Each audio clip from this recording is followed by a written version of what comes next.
a pessoa para e fala assim, meu Deus, E às vezes a pessoa acha que isso é paixão.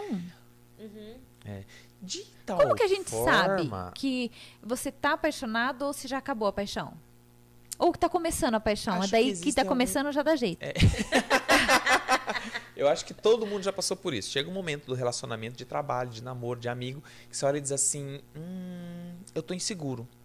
Eu não sei se tá tão ruim porque eu acho que vai acabar, ou eu não sei se tá tão bom que eu não preciso conquistar. Você fica naquele, como é que tá? Tem uma hora que chega no conforto. Como é que tá pra você? Assim, uma análise simples. Papelzinho na mão, antes de estar namorando. O que eu fazia? Estando namorando, o que é que eu não tô fazendo? O que eu fazia que me dava prazer que eu deixei de fazer? Claro, possível dentro do relacionamento. Eu pegava 4 na balada, eu tô namorando, isso vai deixar de dar prazer. Opa, Agora, não pego. se você continua pegando pra manter esse prazer, pra que namorar?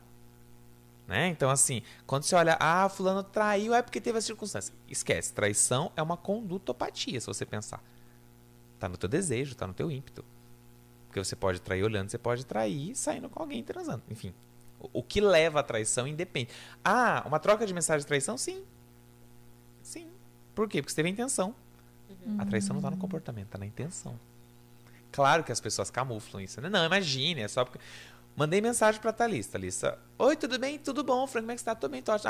Você tá muito linda hoje. Obrigado. Foi um elogio. Não tem porque ela chegar e falar, não, pensa só que você tá falando comigo, me respeita. Foi um elogio. Olha, você é muito linda. Tá. Já teve um elogio. Obrigado. Agora se ela fala, são seus olhos, deu chance. Abriu o espaço. Agora se ela diz, obrigado, meu namorado também acha. Pô, cortou. A gente sabe qual é a intenção do outro. Sim. No fundo, a gente sabe. Sim. Então, aí é uma condição de conduta. Não é uma condição de oportunidade faz o ladrão. Mário Sérgio Cortella diz, né? Ele só revela quem rouba e quem não rouba. Ponto. O meu amigo trabalhava comigo, era muito meu parceiro. E aí ele elevou de cargo e no outro dia foi carrasco, rústico, não sei o quê. Meu amigo, alguém para pisar em cima de ti, ele tem que estar acima. Abaixo não pisa. Igual não. Então, dá poder. Deu poder, ele monta cavalo, né? Então, quando você está no início dessa relação, que você começa a perceber que talvez não é estar contigo, é o que é proporcionado, e essa pessoa sempre quer isso, tenta dar uma pisadinha e dizer, pera, a gente saía no sábado, vamos não sair hoje? Você me levava, não, hoje eu vou sozinha. De imediato vai colocar uma pulga na cabeça, vai dar uma pane no cérebro desse sujeito. Que ele vai dizer, mas por quê? A primeira coisa. Se ele vier lhe acusando, pula fora. Se a acusação vier de imediato, mas pula fora, assim, longe. Se vier entender o que é que está acontecendo, pode não ser ainda. Sabe? Quer dizer, mas por que não entendi? Aconteceu alguma coisa? Não, eu só quero ir hoje. Tá. Mas tá tudo bem? Tá. Virou as costas e foi embora e fala, beleza. Agora, não, mas peraí. Mas por que você tá me traindo? Você deve estar aprontando. Alguma coisa? Tá fazendo alguma coisa? Frank, a pessoa pode ser dissimulada. Pode ser dissimulada de fazer de conta que não se sentiu impactada e depois impactar? Pode, mas ela não consegue durar essa personagem mas muito tempo. Isso mesmo, porque com o tempo do relacionamento, você olha na cara da pessoa quando ela não gostou ou o que ela pensou. Eu tive uma experiência, então aí quem conhece vai saber, então, né? Não há problema algum com isso. Mas quando eu determino a ideia de dizer assim, vou fazer medicina, a pessoa, objeto, que era abusador, disse, mas você vai dar conta? Cara, medicina não é fácil, não. E eu por um momento disse, putz, é verdade, caracas, não. Vai contando. A gente se questiona. Contando essa história. Se fosse sim, mas eu tava terminando o doutorado. Mas quem terminou o doutorado? Bicho, você não vai dar conta de fazer medicina. Eu ia falar isso agora, a pessoa tem 5 faculdades, não sei quantas pós-doutorado e medicina que é o problema. Aí eu olhei e falei, é verdade esse negócio. Eu me percebi naquilo que a psicoterapia faz com a gente. A psicoterapia, na verdade, ela é um objeto de você escutar o que você fala.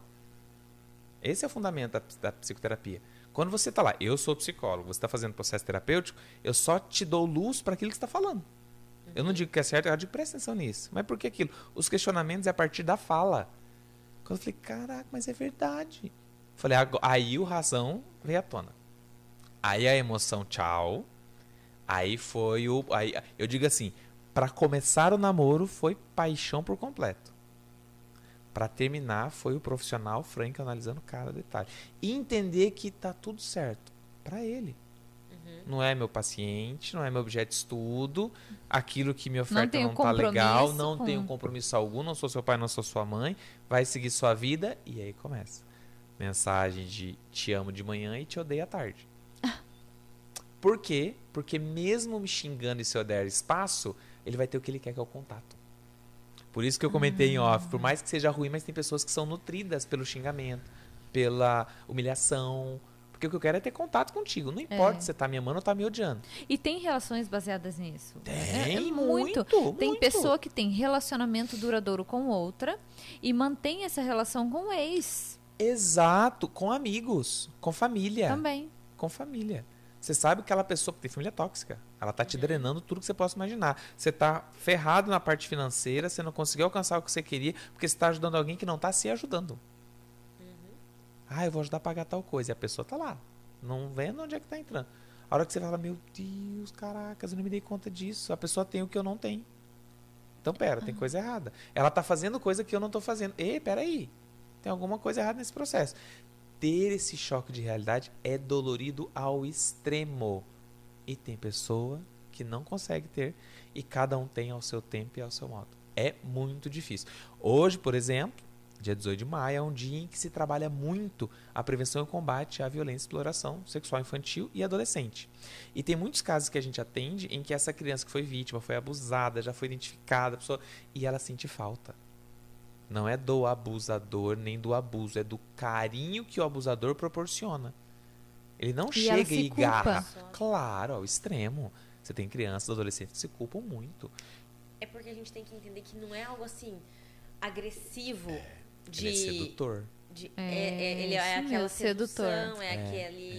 Aquela importância. Às vezes a pessoa é carente. Sim, e também porque a criança ou adolescente sente prazer, ele se sente, fala, não podia sentir prazer. Exato. Eu sinto culpa por isso. A gente tem mecanismos de recepção o tempo todo, é para um olhar, é para uma escuta, é para um gosto. Então, de repente, aquilo que me provocou, eu não sei que é errado, mas tem uma sensação de prazer. Sim. A criança, mesmo ainda por volta dos seus 2, 3 anos de idade, o corpo é prazer. Claro que se tem alguma coisa que causa dor, aversão. Mas tem um doce, tem um chocolate, tem um sorvete, tem um passeio, tem um abraço, tem um... Entendeu? Então, tem aquilo que eu não tenho. Isso é gostoso. Meu cérebro entende e fala, caracas, entre um abraço de um abusador e um abraço de um pai, de uma mãe, de um amigo, o cérebro identifica. Ele identifica o abraço. Meu senso receptor, que é a pele, vai identificar uma tocando na outra, vai entender que aquilo tem uma ternura, porque já me foi apresentado como sendo uma coisa legal. Eu reproduzo aquilo com quem eu gosto. Eu estou fazendo aquilo que está sendo muito bacana, produziu noradrenalina. Que bacana, que legal abraço, que legal abraço, que legal abraço. Quando eu me dou conta, eu já tenho esse mecanismo criado entre o abraço e o que o meu corpo gera. O que vem depois disso, quando cessa, eu tenho falta daquilo que ele me proporcionava. Cérebro nosso, terminar um relacionamento e perder o telefone é a mesma relação. É a mesma relação, ele sente falta do objeto.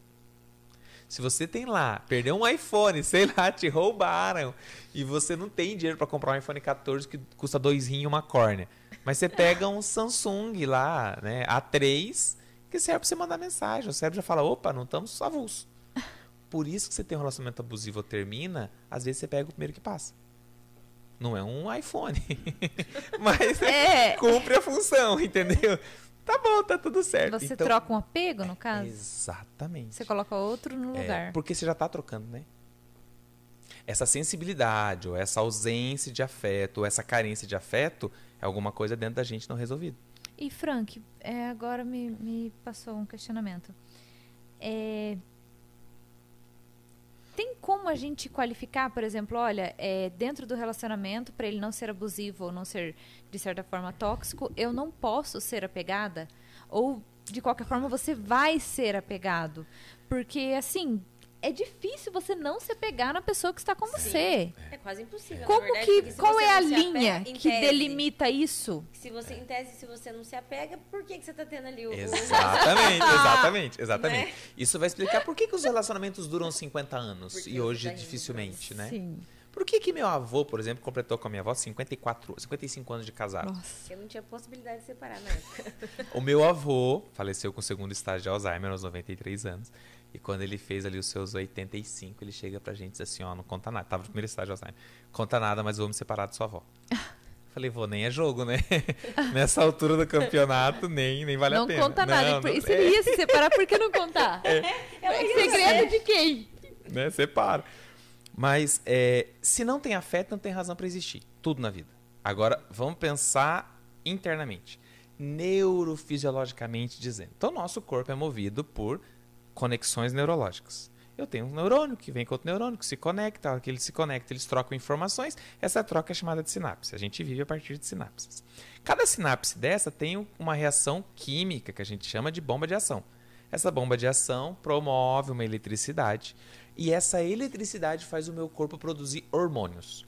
Então, o hormônio da noradopamina, que é aquele hormônio maravilhoso do qual a gente sente um prazer gigantesco, tal qual como tá essa fala nossa que tá, caracas, que massa, que legal. Então a gente tá com noradopamina o tempo inteiro. Se fosse uma coisa chata, tipo como acordar 5 horas da manhã, para quem não gosta de acordar tão cedo, cortisol velho moendo, que é o hormônio do estresse.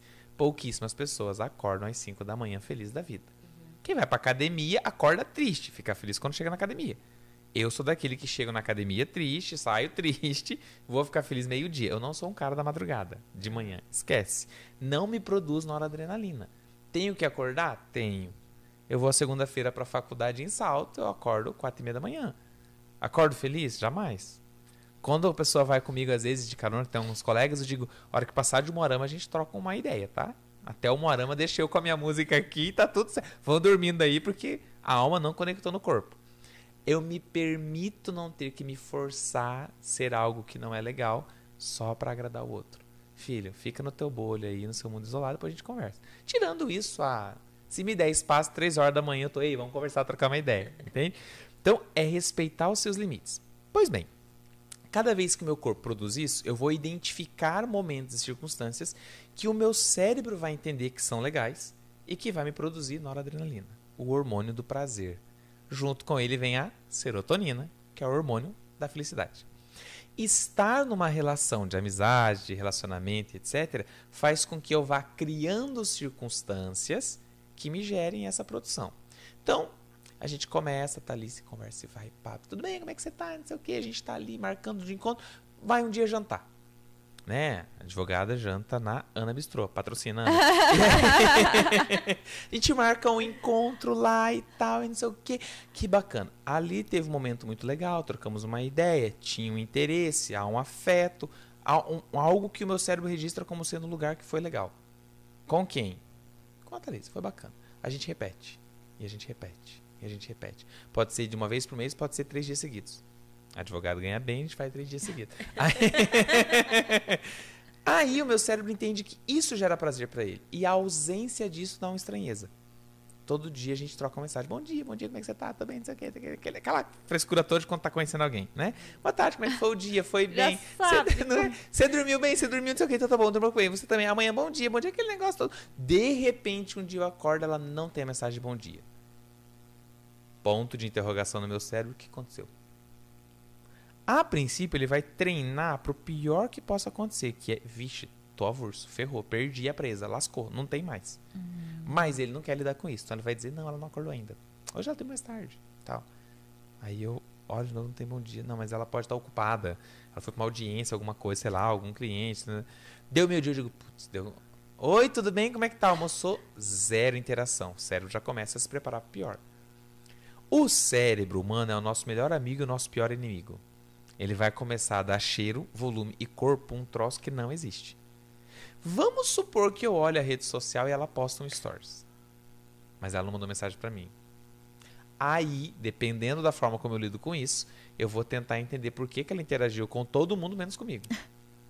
E aí, os que a gente chama, aqueles perfis psicopatas, vai fuçar quem é que curtiu, que não foi, quem é um amigo novo, que não sei o quê. Começa a dar essas... Porque eu preciso dar uma resposta pra isso. Não ter resposta, o meu cérebro não está sentindo falta dela. Está sentindo falta do que ela me proporcionava. Que é sentir afagado, quisto, desejado, alguém está te dando atenção e etc, etc, etc. Quando eu identifico que aquilo não está acontecendo, pronto, deixou de produzir noradrenalina. Eu preciso encontrar outra coisa que produza. E eu não substituo isso de agora para depois. Aí quem tem os contatinhos? É um sujeito que consegue, ou uma sujeita, né? Uma rapazinha, como diz o gaúcho, né? A pessoa consegue nutrir esse sentimento ou ter absorvido por várias pessoas? Sim. Só que não são as pessoas. Não é o sentimento por você, é aquilo que essas pessoas dizendo que ele tem traz pra ele. Dificilmente vai ter um relacionamento monogâmico. Dificilmente. Porque o que me dá norte de vida e me produz noradrenalina não é ter uma pessoa que me quer, é ter várias pessoas que me querem. E isso é um perfil? Perfil. Isso é traço de personalidade. Tem pessoas que não são monogâmicas. Tem pessoas que não são monogâmicas. E eu acho massa quando ela tem consciência disso. Ela só tá apresentando. Tem gente que tem consciência disso. Olha a preocupação. Tem gente que tem... tem. Qual que é o teste mesmo que a gente faz? Tem o do borrão? Tem o do borrão, tem o Zuniger, o teste Eu do vou fazer hoje Aqui, com quais o são Heraldo. Uma caneta, por favor. Quais são as perguntas que tem que se fazer? Olha que interessante isso, né? É muito. Quando você olha de longe, estamos falando de uma análise racional. Dentro do relacionamento é possível? Aí nós vamos trazer circunstâncias. Por exemplo, claro que tem desculpas para o processo, mas vamos pensar no momento que está você com a pessoa, adrenalina lá em cima, noradrenalina bombando, serotonina e TTT. Às vezes tem umas falas ao longo desse processo que você concorda ou discorda sem raciocinar por que disse. Vou dar um exemplo, né? Ai, que bacana, a gente podia fazer isso na escadaria do prédio. Nossa, que massa! Mas pera lá, por que na escadaria do prédio? Olha o risco que tem de ser pego. E se Qual pega? o risco que... Cabeça. Exibicionismo, pera lá. Passou tudo, você tá no racional. Aí, Frank, mas que estranho eu ter um momento e depois ficar racionalizando. Calma, na emoção a gente diz muitas coisas dos quais a gente não diria sem ela. Não, tá aí a cachaça pra explicar pra gente, né? A emoção muito exacerbada, muita noradrenalina, ela bloqueia a função da amígdala. A amígdala é responsável pelas emoções. Então eu não tenho filtro, não tenho crivo. Quando eu tomo muita cachaça, é o primeiro lugar que perde ação. É a amígdala. Eu não tenho filtro, eu não tenho crivo. Por isso que toma 2 goles e vira rico. E paga pra todo mundo e tal. Ou cai numa bad, né? A função da droga no corpo é parar o funcionamento da amígdala. Não podemos esquecer que noradrenalina é uma droga. Se você não produz, você tem como tomá-la artificialmente. Como a serotonina. Então aí os medicamentos trabalhados para depressão. É fazer o que sinteticamente seu corpo produza, esse bem-estar, essa felicidade. Porque a depressão é isso, a ausência de noradrenalina é a ausência de serotonina. Nada mais me dá prazer. A tal ponto de não ter sentido e não ter perspectiva. Para que eu vou viver? E aí os gatilhos das ideações suicidas. Então, olha o quanto a gente fica ou é 80 ou é 0, porque não existe 8. Não existe o morno. Então, manter isso de forma equilibrada é o desafio do ser humano. Aí eu preciso conhecer a mim, para que eu saiba o que é que me dá prazer, quais são meus marcadores, quais são meus medos e anseios. Para que aquilo que o outro oferte dentro do processo de recrutamento e seleção, bate ou não bate. Terapia de casal, existe uma técnica muito massa. Se estão relacionando para quem está em casa. Simples, 3 emoções. Tristeza, felicidade e alegria. Ah, mas qual a diferença entre alegria e felicidade? Felicidade é momentânea. Alegria não. Tem uma coisa que sempre vai te deixar alegre, não necessariamente vai deixar feliz. E o que te deixa triste?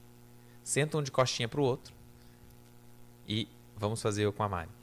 Eu vou dizer o que eu acho que deixa a Mari triste. E a Mari vai dizer o que acha que o Frank fica triste. Nossa, isso é interessante, né? E aí pra ver se se conhecem, né? Porque às vezes vocês não se conhecem. Segundo a neuropsicologia... A gente não para pra pensar isso. Segundo a neuropsicologia, triste, diz eu que acho você uma palavra só... muito forte.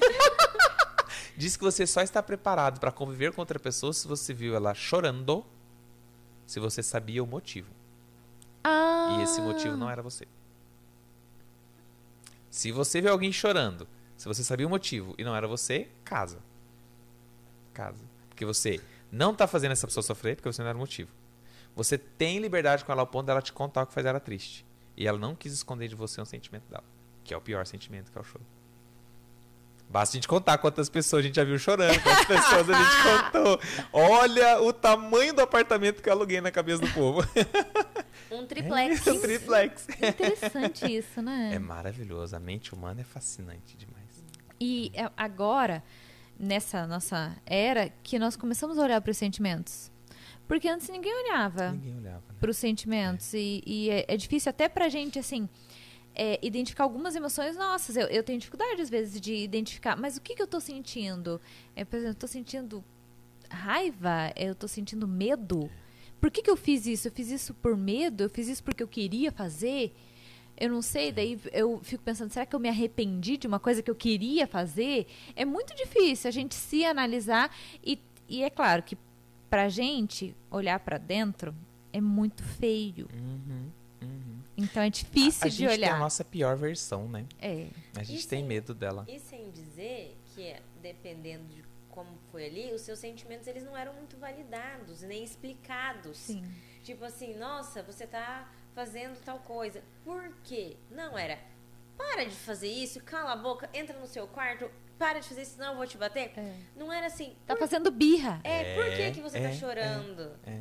Né? Por que isso tá te deixando triste? Às vezes você quer... você tem as crianças, você vai saber melhor do que eu. Às vezes você tá fazendo uma coisa que você sabe que é pro bem das crianças, que em tese elas gostam e naquele momento ela não quer. Ela não quer fazer. E daí você tem que falar, mas hoje a gente, né, fala assim, não, mas por quê? Sim. Né? Tenta entender. Mas antes era, pega isso aqui que eu tô mandando, eu sou sua mãe, anda logo. Faça agora. Mas olha o agora. quanto isso é muito, muito massa, assim, ó. Vamos pegar a história dessa criança.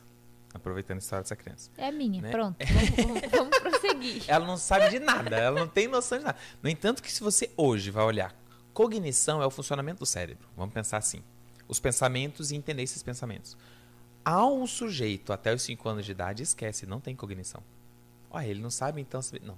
Ele não tem capacidade de olhar e falar assim, não posso fazer isso porque toda vez que eu faço vai ser errado. A não ser que recebeu uma punição. Pediu pra guardar alguma coisa, jogou no chão, você foi lá, mostrou, falou, é aqui e mais nada, é a mesma coisa que você ensinar pra porta da tua casa. Ele não vai aprender por associação.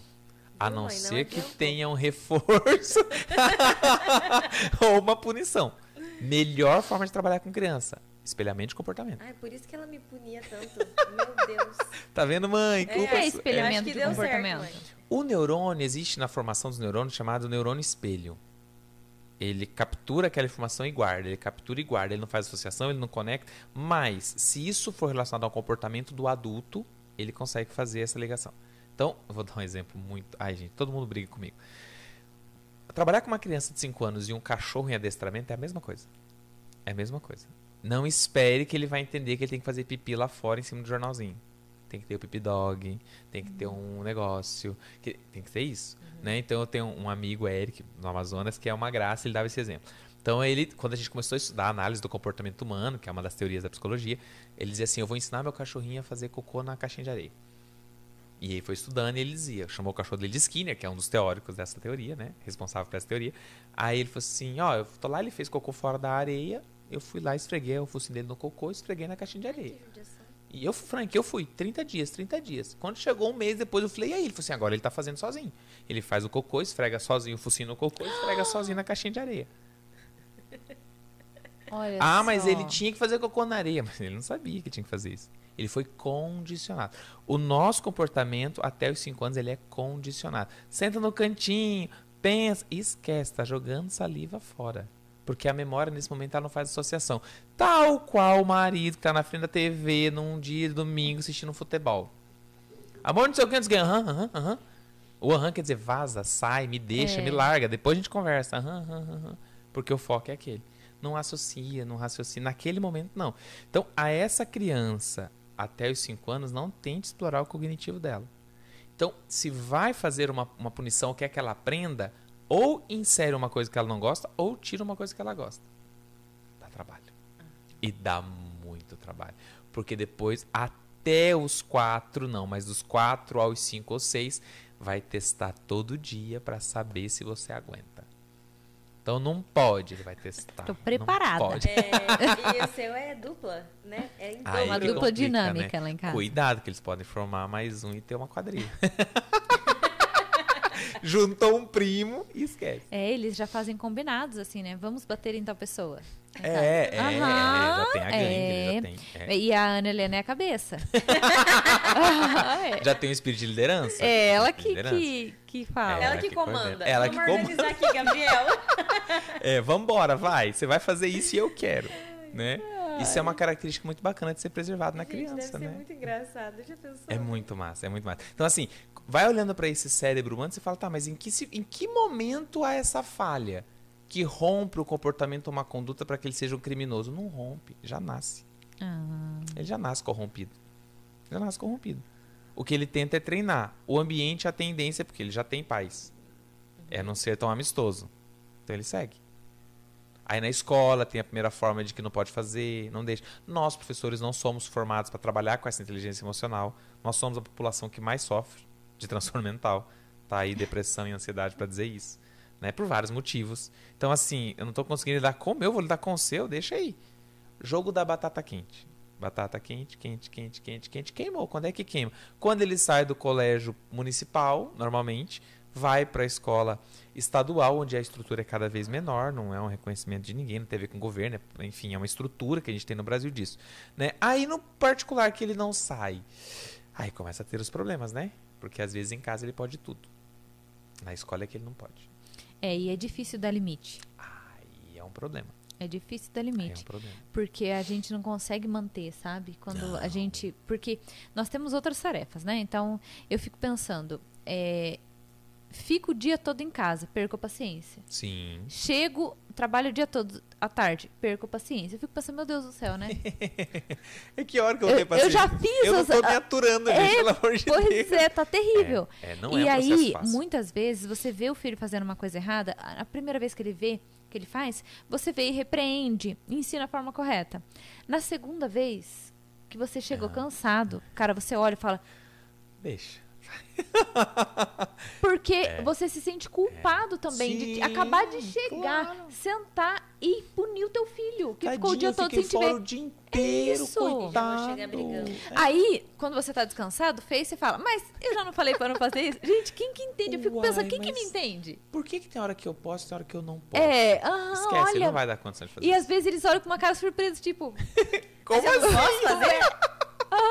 eu falo, Não lê o código. Gente, eu tô o leitor não lê. difícil Fala, hoje. como assim?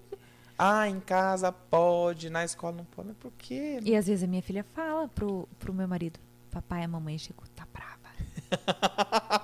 Então, alguma coisa eu Sim, fiz pra ela ela. já percebeu. Ela percebeu, ela falou, olha, né, ela tá Já sem entendeu. paciência, alguma coisa assim, São os nossos marcadores cognitivos. A partir dos 5 anos de idade, a gente começa a ter marcador cognitivo. Que de acho que é isso? São as verdades colocadas na nossa cabeça. Então, o dia que a mamãe chega, ela não fala nada com ninguém, e ela vai pro quarto, esse dia a mamãe tá brava. O dia que o papai não desce pra tomar café, ou não sei o que, esse dia dá problema. Então eles vão entendendo que esse comportamento se repetiu, o resultado é isso. O problema se repetiu. Então eles têm a melhor capacidade de identificar e filtrar esses marcadores. Quem não tem, nós. Nós não temos. Eles são muito inteligentes. Você cai numa mesma lábia ou de um problema de trabalho, enfim, de amigos, você fala, não, agora, daqui a pouco tá de novo. Daqui a pouco. Ai, Porque a gente não lê os marcadores. A gente... É que eu sou tonta. É muito interessante. Né? Mas é defesa. Você já imaginou você ter capacidade de tempo todo? Imagine só. Você de repente vai lá, dá uma volta, passeia, de repente você vê uma bolsa de uma marca maravilhosa e fala, quero comprar. Quanto custa? Pra dizer o nome, né? 12 mil reais. Fala, misericórdia. Eu não tenho dinheiro. Mas se eu comprar, eu te acho que ganhar. Caracas, eu não tenho. É muito ruim você lidar com a ideia do tipo, caraca, mas que porcaria de vida. Trabalha igual uma condenada, no gramado, não sei o que, eu não tenho dinheiro. Aí você começa a fazer o quê? Eu não tenho 12 mil reais. Eu tenho 12 mil reais pra comprar uma... Na bolsa. Aí eu começo a pôr defeito na bolsa. Mas ela nem era tão bonita assim, vai. Se eu comprar, eu vou usar onde? Imagine, nem viajo muito. É muito marrom. Esse negócio dourado. Deixa pra lá. Justificar pro meu cérebro a minha incapacidade de ter aquilo que eu quero. Isso acontece na compra de uma bolsa. Isso acontece no homem, numa balada, que dá em cima de uma mulher. A mulher diz que não. E ele, ao estar rejeitado, começa a xingá-lo. Porque você é, porque não sei o que, porque isso aqui. Não saber lidar com a frustração. Eu acho que o maior dilema da sociedade para essa galera que está chegando aí dos 7 para cá é não ter frustração. A frustração é extremamente necessária para o desenvolvimento de uma criança. É porque a se ter um frustração, a gente tem que adulto aguentar a frustração do filho. Claro, e dá trabalho, gente. Não tem manual para ser pai e ser mãe, né? Não, tem dá manual. trabalho. Então o filho deita no chão, ele faz birra, ele rola. Eu sempre, antes de ter filho, eu pensava assim, meu Deus do céu, deitou no chão e rola, levanta na paulada. Eu vai pensava, ficar é sem tão orelha. fácil, tão fácil, por que não cobre na paulada? Gente, se você for cobrindo a paulada cada vez, você mata. Não. E Num tem um dia, lance 10 vezes tem um que lance você cobre de na paulada. sentimento, né? Tem um lance de sentimento. Eu não tenho filhos, a gente tem sobrinhos um monte em casa. Eu moro com a minha mãe, temos 3 cachorros. E pra variar, os 3 ficaram doentes na mesma etapa. Então, assim, tem um, quando eu morei em Manaus, eu ganhei e vim embora, trouxe ele. É o Xodó, é o Piá. Então, o Piá é o meu. Aí a gente tem uma que nós adotamos, que é a menininha, pra combinar com o Piá. E tem um que foi dado pra mãe, que é o Fred. Adulto. É adulto, é todo mundo. É o adulto. É o adulto da história. Então, o Fred, ele é da minha mãe, então assim, ficou doente, tem que dar remédio. Minha mãe era, tá aqui, abre a boca e toma o remédio lá dentro. Tem que dar, não tem jeito, toma o remédio. Piá ficou doente. Vamos pro veterinário pra dar injetável, porque eu não vou abrir a boca do Piá Olha à força só. pra... É assim, não adianta. Envolver o sentimento. Ou você faz na raiva, que depois se arrepende. Sim. Nossa. Ou você não faz. Né? E tem uma coisa que você falou há pouco, que eu falei que para 2024 isso vai colocar em prática. Você tem hoje como intervenção sobre emoções para crianças chamado Oficina das Emoções. Nós não sabemos identificar emoções, a causa, o motivo e o que fazer. Nós não sabemos. Nós adultos somos o sujeito mais vulnerável que existe em relação às emoções. Nós não sabemos. Então eu estou falando que em 2024 eu vou lançar um curso de Oficina das Emoções para adultos. Como identificar as minhas emoções. Não é um processo terapêutico, não é um trabalho em grupo, é um curso de como lidar com as emoções. Por quê? Porque a gente precisa disso. Sim. Às vezes você tá pé da vida contigo, frustrado contigo, e não entende isso e começa a se auto-sabotar, começa a colocar a culpa no outro, começa a achar que nada tem sentido na vida e é um problema seu de naquele momento não identificar que era algo importante que você não conseguiu atender. E aí a frustração vem e a gente não sabe lidar. Então, a melhor coisa que um pai pode fazer com uma criança é fazer com que ele experimente a frustração logo cedo. Porque senão você vira refém. Daqui a pouco tá com 18 anos de idade, me dá um carro e eu me mato. E o pai não. Isso mesmo. E o pai não. Ou porque eu vou passar uma corda no meu pescoço. Exatamente. Ou já em casos extremos, já é a primeira vez que eu negativo, que é muito comum em adolescente, tá aí um relatório do ano passado que mostra que 14% da população que se suicida são adolescentes, estão entre os 12 e 17 anos de idade, nossa, que vivem a primeira frustração ali, né? Seja da rejeição do outro, ou da outra, ou do mesmo sexo, seja a não compreensão desse distanciamento que os pais dão, enfim. E isso faz um não de um pai e de uma mãe na adolescência que nunca teve uma frustração, fatal. Culpa de quem? Calma, né? Culpa de ninguém. Quando você recebeu lá dizendo está gestante, não te deram uma manual e diz faz assim, faz assado. Não tem. Então a gente vai aprendendo, vai lidando, vai... Então a primeira forma que tem é lidar com a frustração. A gente não sabe lidar com a frustração que quando uma criança, por exemplo, falece alguém na casa e a gente encontra uma forma linda de dizer que o fulano morreu. Como é que eu conto pra uma criança que o fulano morreu? Dizendo, morreu. Nunca mais vai ver. Se der saudade, chora. Isso é interessante. Credo. Existe isso, por exemplo, né? Vamos supor, alguém da família, ele da casa morreu. É saudável levar a criança no velório? Vou devolver a pergunta. Por que não levar? Dá ideia. Por que não levaria? Porque vai chorar. Porque vai olhar lá, vai sofrer, não vai saber, vai querer abraçar lá, e você vai ter que ficar, né, falando, não, morreu, filho, não vem mais. Sim, então, é um sofrimento muito grande. Pra quem? Pra tá gente, vendo? Qual o problema dessa criança dar um abraço em alguém deitado no caixão? Será que é porque você teria vontade e não faz, porque o povo vai achar que é loucura? Pode ser. Todas as vezes que tem um livro... isso. Tem uma área da psicologia chamada de tanatologia. Tanatologia ele é o processo, os mecanismos da morte e do morrer. É trabalhar com a finitude. Então você tem os estágios do luto, etc, etc. Então tem uma escritora chamada Emília Galbieri, que ela diz assim... E quando o luto chega na infância, o que fazer? Então ela diz assim, primeiro, a criança não sabe o que é morrer. Vai depender do que eu apresente a ela. E eu tenho que tomar cuidado, porque assim, gera sofrimento. Inclusive, já fiz atendimento de crianças nesse aspecto. Que é assim, cadê o vovô? Foi morar no céu. Tá. Vamos pensar que a criança é literal. Então foi morar no céu, tá lá em cima. Daqui a pouco, dá um certo dia, ela vê uma estrela cadente daquela que já cumpriu a vida dela caindo. Ela acha que é o vô dela que tá caindo. Virou uma estrelinha. Ó o berreiro prontando. Tá dormindo. Ninguém dorme pra sempre, gente. Acorda. Cadê o vovô? Acorda. Então você vê a criança na beira do caixão. Acorda, vovó. Acorda, vovó. Acorda, tia. Isso dói mais. Sim. O pior pra mim foi viajar. O pior, porque quem vai volta. Aí você cria uma angústia, uma ansiedade nessa criança esperando o retorno e não tem. Aí sofre ela, porque ela tá esperando que volta, sofre você, porque vê a criança sofrendo. Sabe que não vai voltar? Olha, o que aconteceu? Ó, vovô morreu. Aí, dependendo da crença, foi morar com Deus, com Alá, com Buda, vai renascer no cachorrinho, sei lá. Vovô morreu, dá tchau que a gente nunca mais vê o vovô. Ah, mas eu quero meu vovô. A hora que tiver saudade, chora. Nossa, Frank, que adulto falar com criança. É que pra gente que é o adulto, isso soa muito ruim. Pra criança, ela não tem noção disso. Já aconteceu de um atendimento, belíssima colega da profissão de educação disse pra criança assim, olha, quando as pessoas morrem e nasce grama, quer dizer que ela foi pro céu. Enterra ali e nasce grama, né? Meu Deus. E pra essa criança a lógica é nasce grama, então é a pessoa que morreu. E ela um dia vai fazer um passeio num lugar que só tinha grama e ela vê uma vaca pastando e ela planta um berreiro. Vaca tá comendo vovô, vaca tá comendo vovô, vaca tá comendo vovô. E até você desconstruir essa verdade na cabeça dessa criança, foram 3 meses de sessões. Toda semana. Pra ela entender que, primeiro, não é toda grama que é o avô dela. Porque eu não posso dizer que não nasce grama e vai pro céu.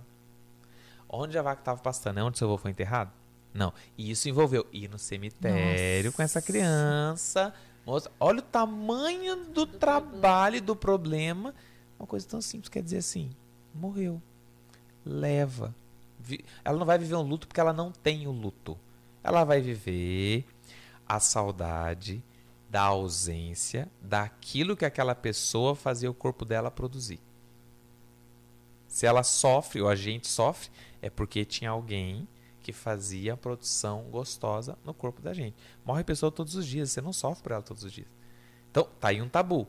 A gente achar que chorar, que sentir saudade é ruim. Não é saudável. Eu tenho a terapia do choro. Para mim, toda pessoa tinha que chorar 5 minutos todo dia.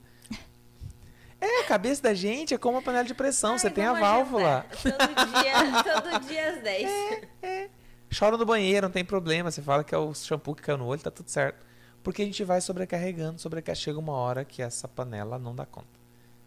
Quando a gente extravasa, mas de vez em quando ela psicossomatiza. Aí vem para dores estomacais, para psoríase, para queda de cabelo nas mulheres, para as alergias crônicas, para as úlceras, para gastrite. É muito louco. O nosso corpo de alguma forma vai ter que extravasar. Quando a gente não encontra uma forma, alguns extravasam na academia, no pilates, no crossfit, no trabalho, e vai. Né? Mas é preciso entender daí.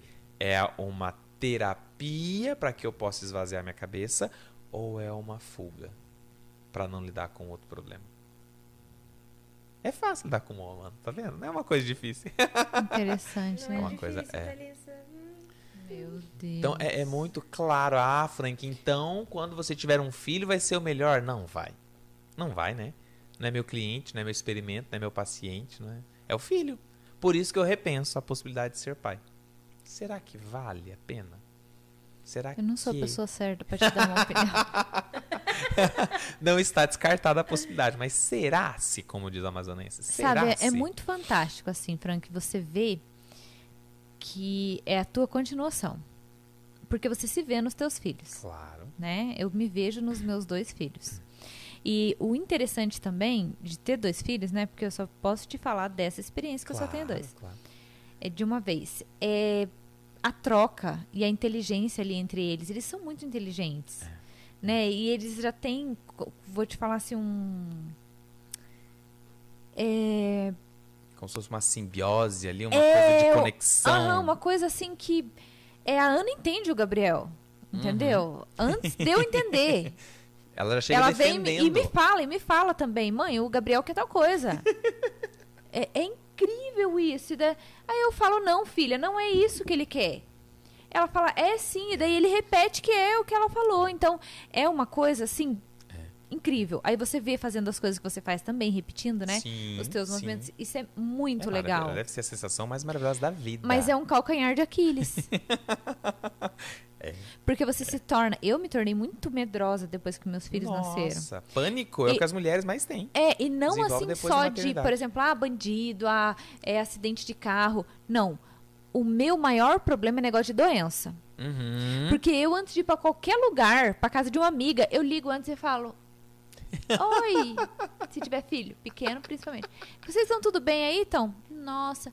E a neném não tá com febre? Não, não teve. Se falar assim, ela tava até 3 dias atrás, eu falo, nossa, mas então tá bom.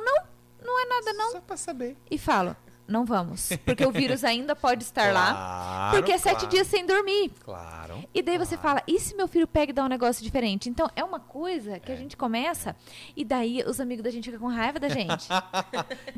Eu tenho pavor, por exemplo, de pessoas que vão visitar recém-nascido. Não se visita recém-nascido. Não, eu também acho que não se visita. Não se Eu não visita. visito. Eu não Não se visito. visita. Assim, no máximo depois você vai visitar a gestante, porque é a coitada que já começa a ter problema, né? Porque tudo o foco que era na barriga da coitada agora vira na pessoa, ou seja, ela só foi um hospedeiro. Acabou, você não tem importância nenhuma, agora é a criança. Por que não se visita a criança? Porque a criança é um sujeito que não tem imunologia, não tem imunidade, não tem nada. E ele está suscetível. Tem vacina, não tem nada. A partícula, a molécula que está na nossa pele, que não faz mal pra gente, faz pra ele. Imagina. Então, assim, eu sou contra. Teve uma neta sobrinha que nasceu esses dias, uma bisneta da minha mãe, que eu falei, não vamos visitar. Enquanto não tiver 3 meses, não vamos visitar. Ah, tio, você não vem visitar então. Eu não vou explicar porque... Hoje ele sabe disso, né? Eu falei, não ia por conta disso. É um cuidado. Agora, que esse medo fica mais exacerbado. O sentimento de que uma coisa vai acontecer, claro que vai acontecer. Não é mas com certeza vai lá, vai pegar a bactéria, o vírus, vai enfermar, vai ficar hospitalizado. E se precisar, isso tá claro que vai acontecer. Para a mãe isso vai acontecer. Agora não, que eles estão novos. E daí eu tenho raiva de quem fala pra mim, mas é bom que fica com imunidade. Eu dá vontade de falar, nas costas de quem?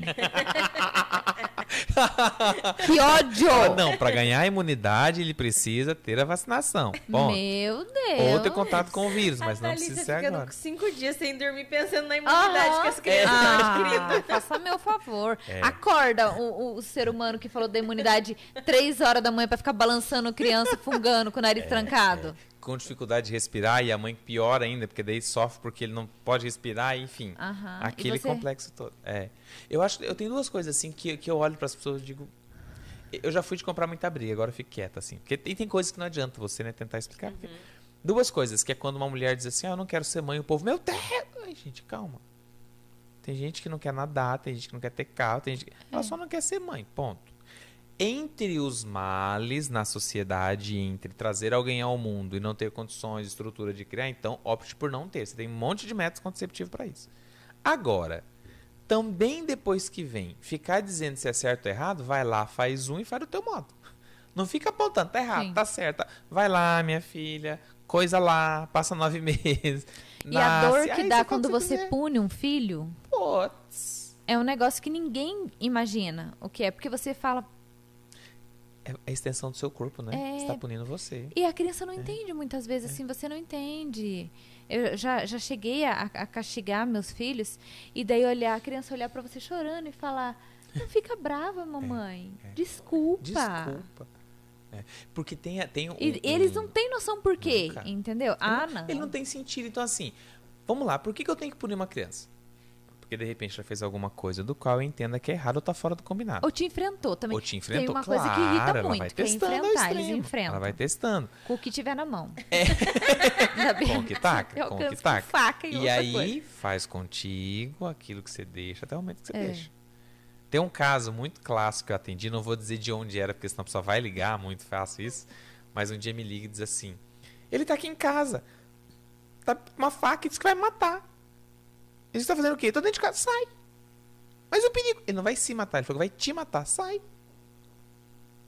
Agora, talvez ele encontre em você o medo de ele fazer alguma coisa contra ele.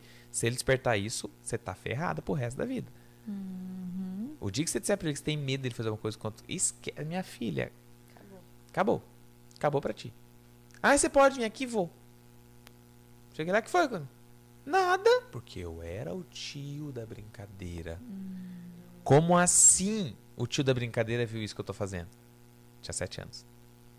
Como assim o tio da brincadeira tá dizendo, agora vai... Não sou aquele cara legal que ele conhece lá. Não, tio, eu tô brincando. Vamos conversar, claro. Vamos conversar, bora. E a sua mãe vai brincar junto? Vamos. Como se tivesse sido possuído e acabou. A gente faz... Deixa que fazem com a gente aquilo que a gente deixa até o momento que a gente deixa. Um outro caso... brincando comigo e tal. E dentro do processo clínico, você precisava apresentar algumas condutas. Então, fez alguma coisa, não pode ter um combinado. Vamos brincar. Um dia você escolhe o jogo, outro dia eu escolho o jogo. Regras, ordens, combinados. Escolheu o jogo semana passada, hoje era minha vez de escolher. Não, eu quero jogar o outro. Não, você escolheu, não escolheu. Então agora eu não quero jogar. Então não vamos jogar. O que a gente vai fazer? Nada. Combinado era jogar. Você escolheu. Agora é minha vez. Agora você não quer, então não tem brincadeira. Eu vou brincar. Não, você não vai brincar. Então eu não quero mais vir. Então tá tudo bem. 8 anos. Então tá tudo bem. Vamos lá conversar com a sua mãe, trazer ela pra cá. Você vai dizer que não quer vir, ela não vem mais. Tá bom. Chama a mãe. A mãe já senta dizendo, fulano, tira o pé do sofá. Fulano, não sei o quê. E tinha umas almofadinhas e joga no chão e ela não pisa. Eu falei, mãe, dá licença um pouquinho. Baixei e falei, deu. Escutou sua mãe? Não. Você vai escutar. Aqui dentro quem manda sou eu. Solta a almofada. A hora que eu abaixei, ele armou a mão e veio assim. Deu? Não. Levantou a mão, fez assim. E eu levantei a mão. Falei, bate. Na mesma intensidade, eu também vou bater. Aí você escolhe. A mãe com os olhos tá lá desse tamanho pra mim. Falou, agora vai cobrir no pau meu filho aqui. Vai cobrir no pau. Ele, tio, eu tô brincando. Falei, o tio não. Nós temos um combinado, pô. Você descobriu o combinado. Entendeu, mãe? Então ele não vem mais, eu não quero que ele venha mais. Eu quero vir. Não, você não vai vir. Eu jurei que aquela mãe fosse sair dali e fazer uma denúncia em mim no conselho. Por quê? Porque ele sabia até onde ele podia testar a mãe. Ele sabia até onde podia testar. Naquele momento eu falo, não bate, acabou. Perdeu a autoridade. Agora eu não quero mais você aqui. E ele dissesse, eu quero. E eu dissesse, então vamos. Acabou a autoridade. Não é não. Tinha traços de transtorno opositor. Ou seja, se você flexibiliza, tchau. Perdeu a corda, perdeu o comando, perdeu o pulso, perdeu tudo. Então é uma linha muito fina. Por isso que a função dos pais, na minha opinião, é de educar. De dizer o que não pode, o que é certo, o que é errado. Quais são os meios que vão fazer isso? Eu não sei. Talvez o que seja menos invasivo, menos agressivo, com toda certeza, para a criança. Mas assim, se vai ser numa troca, se vai ser comprando, se vai ser fazendo um combinado, o que você achar mais tranquilo. Só que entenda que ele vai para a sociedade. E quando ele chegar na escola, ele vai encontrar uma outra forma de estrutura que vai cobrar dele uma regra. Que não vai ter o mesmo amor e o carinho que você está tendo. Ele vai sofrer. Então, assim, já sei qual é a escola que ele vai, então já faça aqui em casa pensando, porque senão você vai encontrar depois os seus pares de trabalho, que vai ser aquela pessoa que não sabe receber uma crítica. Sim. Por quê? Porque não soube lidar com os diferentes lá na infância. Você vai encontrar aquele que não consegue cumprir prazo. Na área do direito, prazo é extremamente importante. Sim. Por quê? Porque não foi ensinado lá que tem hora para comer. Que tem hora... A minha mãe, beijo mãe, sou apaixonado na minha senhorinha, né? Mas a minha mãe era assim, senta para comer. Não quero comer. Não come. Guarda. Tô com fome. Tá na geladeira. Vai pegar pra comer. Opa, peraí. E ela trabalhava fora o dia todo. Ela chega... Só que ela fazia assim, claro, outras épocas, né, galera? Tô falando aí de 30 anos atrás o negócio. Então, assim, ela chegava. Como é que foi a escola? E esperava pra gente contar como é que foi, não sei o que. Então tá bom, agora vai fazer alguma coisa que a mãe vai trabalhar. E vai limpar a casa, e vai fazer não sei o que, entendeu? Então assim, aquele desespero que toda mulher passa. E a maioria passa que tem filhos. Por quê? Porque o homem socialmente é mais aceito. Não, você vai atrás de buscar grana. Bom, a gente fala pela educação, né? O homem não é... A criança masculina não é preparada para ser pai. A mulher já é preparada para ser mãe desde criança. O homem não ganha um boneco. É um instinto. A Ana às vezes tá fazendo as criancinhas dormir. Não, e se tiver daqui a pouco, ela coloca mais 4 bonecos e vira professora. Aí você se vira doida. Porque enquanto ela tá sendo a mãe, ela tá te dando como espelho. Como ela é a professora, você deixou de ser objeto de desejo dela. Aí as mães sofrem. Como assim? Você tá amando uma outra pessoa? Eu te carreguei 9 meses na barriga, menino, me respeita. E aí começa o desespero entre escola e família. É muito lindo. Se olhar a dinâmica, é maravilhoso. Tem ao ponto, eu brinco com isso quando eu faço formações. Eu digo, professores, entendam que vocês serão as piores pessoas da face da terra para as mães. Porque é para quem elas estão deixando o bem mais precioso delas. E vai chegar um momento que não é mais essa mãe que é a heroína. É a precessora. E a prof. Vai chegar ao ponto da filha dar o dedo ou o filho na sua cara e dizer, você não sabe nada, quem sabe é a prof. E a mãe Vou fala, contar pra Prof. vou Kátia que contar você pra- desobedeceu. A Ana falou pra mim. Sério? Falei, conta então amanhã. conta pra você ver. Pode contar. Dá na sexta-feira à noite, a filha chega e diz assim, mãe, faz um Toddy, um chocolate, um Nescau. A mãe olha e fala, pede pra prof. É o embate, é a briga. E vai embora. E isso se estende ao longo da vida. E é importante ter esses papéis. É importante a mãe sofrer. Primeiro dia de aula eu acho o máximo, porque eu transito na educação, eu acho o máximo.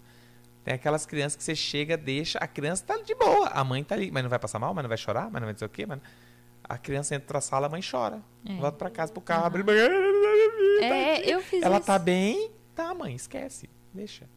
É mais difícil lidar com a mãe do que com a criança. Não, e a gente fica assim, com o coração, tipo, abandonei. Claro que vai dar problema. Claro, é óbvio. Que é o mesmo medo. E aí, recado pros pais, pelo amor de Deus, criem um comportamento. Quem é que pega a criança? É a mãe? Então é a mãe, sim ou sim, todo dia vai pegar. Porque o dia que você pedir pra esse pai, não tá no roteiro dele, ele vai esquecer. E essa criança vai esperar chegar a buscar e não vai ser buscada. E o primeiro sentimento dela é de abandono. Trauma estabelecido na criança. Uma vez esquecido na escola, pode mandar pro psicólogo. Vai ter trauma. Porque o pior medo é ser abandonado. Você fala, hoje quem vem buscar é o papai, beleza. Mas esse pai não tá acostumado com isso. Isso, o cérebro dele não colocou no roteiro. Isso vai explicar por que deixaram crianças dentro do carro, foram a óbitos e etc. Por quê? Porque não faz parte. Vou dar um exemplo. Tá acostumado, terminou o trabalho, vai pra casa. Alguém liga e fala, traz pão. Você vai lembrar do pão que você chegou em casa. Mas agora vai explicar pra pessoa que tava lá esperando o pão, morrendo de fome, que não faz parte da sua rotina parar, pegar pão, estacionar, subir. Você vai lembrar lá. Então, isso serve pra tudo. Frank, mas é o filho. Sim, mas o cérebro não tem essa rota. E aí você esqueceu, pra ele é ser abandonado. E aí, meu amigo, é problema. Sim, vai ser problema. Vai ter problema. Ou não vai dormir direito à noite, ou não vai querer mais ficar na escola, ou vai ter medo do escuro. Ih, esquece. Enquanto estiver no campo de visão, não tá sossegado. Olha que engraçado, né? Como pequenos, que aparentemente para nós pequenos detalhes, pode causar uma vez aconteceu de eu esquecer as crianças na escola. É interessante. E aí eu esqueci. Saí daqui do escritório 7 horas e o Heraldo me ligou. Cadê as crianças? Sou eu que pego as crianças. E eu? Que crianças? Criança de quem? Tô indo buscar. Cheguei lá na escola, já fui assim, quando eu soube, o meu coração já me deu vontade de chorar naquela hora. Falei, imagina, né, meus filhos. Cheguei lá na escola, né, falei com as professoras, porque eles não ligam. Os pessoal da escola não ligam eles pra não falar. avisam. Entendeu? É bom que eles estão com disponibilidade. Eles não, eles podem acionar o conselho. Claro. Imagina Abandono, só. né? Então eles não vão te ligar. Aí quando eu cheguei lá, eu falei, professora, eu vim buscar a Ana e o Gabriel, daí expliquei pra ela, ela falou, não mãe, nós vamos pegar, vieram os dois, gritando, Mariana. Daí eu falei, professora, é porque eu esqueci de buscar, ela falou, não, é porque eles largaram os brinquedos. Porque eles estão com a sala de brinquedo só pra eles, mãe. E eles querem ficar brincando lá na sala de brinquedo, porque agora a sala que eles têm que dividir com os coleguinhas. Todo mundo agora é deles. É só deles os brinquedos. Menina, eu tive que sair de lá e passar a comprar uma boneca pra Ana, que ela veio gritando, minhaquinha, dentro do carro. É isso. É ser mãe. Isso é ser mãe. Graças a Deus que não tava, entendeu? Sabe, com semblante de abandono. Não, eu tava com semblante. Não, ela se culpa até hoje. É capaz dela sair daqui e levar uma boneca pra neném. Levar alguma coisa. Ela era bem pequenininha. Então, é muito louco. Frank, tem como controlar isso? Não tem, gente. Não tem. Não dá. É a condição da espécie humana. Você tem o sentimento, você tem o controle, você tem a cobrança, você tem a sensação de que não está sendo suficientemente boa, você tem vários desses aspectos. Tem problemas. As únicas pessoas, na nossa região que nós estamos, tem um lugar das pessoas que não tem problemas. Tá no nosso cemitério São Judas Tadeu. Essas não tem problema algum. Do resto, vai ter problema. E eu brinco sempre com isso, né? O problema não é ter problema, é não saber lidar com o problema. Exatamente. Você tem que aprender a lidar com ele. Hoje aprendo um, amanhã o outro. Então, essa é a dinâmica da vida da gente. Sim, Frank. É igual as frustrações. Tudo você tem que aprender, né? Quanto antes chegar pra você, melhor você vai lidar com elas ou não. Exato. E é isso que nos torna tão subjetivo, singular e de que uma certeza, sem medo de errar, que as máquinas nos próximos 30 anos não dominarão o mundo. Porque elas não têm sentimento, sentimento é nosso. Sim. E a amígdala, que é a área responsável por isso, ela não tem possibilidade de ser copiada. Porque eu não consigo mapear sem ter contato com ela. E para ter contato com ela tem que ser um objeto vivo. E quando eu abro para ter contato, o objeto vai a óbito. Eu não consigo copiar a amígdala. Eu não vou ter um boneco, um GPT, qualquer coisa que tenha emoção. É nosso. O que me assusta é que aí nós, humanos, estamos perdendo a condição de ser sentimentais, de ser humanos, enfim. Aí é uma conversa para uma outra forma, mas é uma condição que a gente precisa tomar cuidado. Então, assim, é a nossa essência, é a nossa capacidade. Ser humano é gerar afetos e emoções, e eles nos trarão problemas. Então, evita a emoção não, porque você vai ser um sujeito muito mecânico. Aprender a lidar, identificar primeiro para aprender a lidar. Aí a gente segue. Entendido. Frank, todos os nossos convidados, quando nós estamos findando o programa, a gente pede para a pessoa dividir com a gente uma história da vida dela. É claro que você possa compartilhar, mas uma coisa que te marcou. Algo que esteja ali na tua vida. Então, se você fosse, por exemplo, escrever um livro, não pode faltar. Maravilha. Isso para mim é muito clássico, porque no livro que eu escrevi em 2017, chamado Aluno Significado, Professor Significante, nessa troca do processo da aprendizagem, para mim é algo que marca demais sempre, assim, de experiências e de aprendizados, né? Então, eu sempre tive muita dificuldade em relação a figuras geométricas na escola. E por volta até os meus sétima série, antigo, né, formato de estudar, eu tinha dificuldade de saber o que era um triângulo, um quadrado. Eu tinha dificuldade, não conseguia entender, identificar isso. E os professores tentaram de todas as formas. E o meu irmão, sem saber que isso existia, foi ensinar pra gente fazer aquilo que fazia muito comum com criança, que é pipa, papagaio. Então você pega 2 pedaços de bambu ou 3, coloca um entre o outro, simetria, mede, calcula e tal, e faz aquela rabiola, aquele rabo para soltar a pipa. E ele depois, sacando que eu tinha essa dificuldade, ele foi me ensinar figura geométrica fazendo pipa, fazendo papagaio. Então ele resolveu um problema que quem era formado não tinha dado conta de resolver. Então eu costumo sempre a partir disso dizer assim, existe as aprendizagens da vida. Algumas é no campo, na cadeira da universidade. Outros é no tempo de vivência. Cabe a gente escolher de que forma vai impactar a vida do outro. Eu acho que todo mundo tem essa capacidade. Então isso marca demais. Eu acho que é o que dá o norte de ser hoje na área que eu estou como professor. Né? Eu acho que a função é essa, assim, é impactar a vida das pessoas. De que forma é a gente que vai escolher? Né? Então isso é uma marca. Sem contar as outras gafes, né? Porque daí você está falando com hiperativo, já chorei em velório errado. Então isso é uma isso é uma coisa que também marca pra caramba. Então o fantástico mundo de Bob que existe na cabeça de um hiperativo permite a ele ter várias coisas. Crescer a mãe na rodoviária, enfim. Isso é só um detalhe. Que interessante. Frank, nós agradecemos, então, a sua Demais. disponibilidade. Todo o conhecimento que você compartilhou com a gente, com os nossos ouvintes. Foi fantástico. Que Foi, bom, nós que legal, amamos. que bom. Tenho certeza que o pessoal que vai assistir o podcast vai adorar também. Então, muito obrigada. Imagina, eu que agradeço o convite. Parabéns pelo estúdio, é maravilhoso, estou encantado. Vários gatilhos de coisas aqui para pensar numa futura organização de um ambiente. Parabéns pelo trabalho que é assim magnífico, meninas. Acho que é algo que a gente precisava mesmo para poder falar sobre tudo e de qualquer momento e várias as outras áreas que a gente tem acompanhado. Obrigado mais uma vez e sucesso para vocês. Somos nós que agradecemos. Sucesso para você também. Obrigado. Pessoal, estamos finalizando mais um podcast. Agradecemos a todos vocês que vão assistir esse episódio, já que hoje ele foi gravado. E se você ainda não é inscrito no canal, se inscreva e nos siga nas redes sociais. Eu e a Thalissa aqui cuidamos das nossas redes sociais. Pessoalmente.